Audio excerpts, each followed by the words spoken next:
Sous la présidence du chef de l'État, M. Patrice Talon, le Conseil des ministres s'est réuni ce mercredi 21 janvier 2026 et a débouché sur les décisions dont voici la teneur.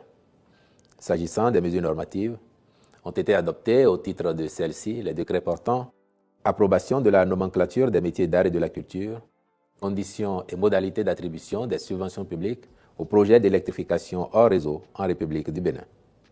S'agissant des communications, en point 1, construction du marché au charbon et de pharmacopée. Les travaux d'aménagement du projet d'assainissement pluvial de la ville de Cotonou ont entraîné le déplacement des commerçantes de charbon du quartier Bégamé. Il sera reconstruit sur un nouveau site, un marché au charbon et de pharmacopée offrant de meilleures commodités. C'est dans ce cadre que le Conseil a marqué son accord pour la contractualisation avec divers cabinets et entreprises retenus. En point 2, finalisation du processus d'indemnisation des personnes affectées par le projet d'aménagement et de bitumage de la route des pêches phase 1, tronçon Cotonou-Adunko. La commission créée à cet effet avait recensé 884 sinistrés, dont 245 propriétaires de fonciers bâtis.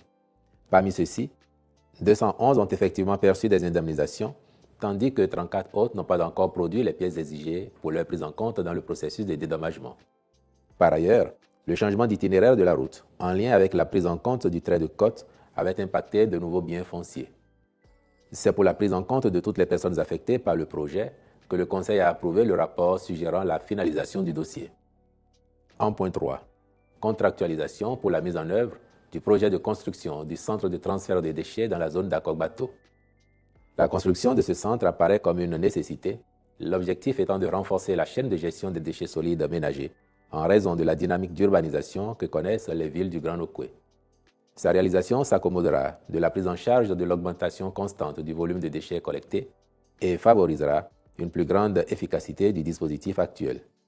De façon spécifique, elle va permettre de décongestionner les circuits, réduire les dépôts anarchiques, améliorer la salubrité publique et optimiser les coûts logistiques. À terme,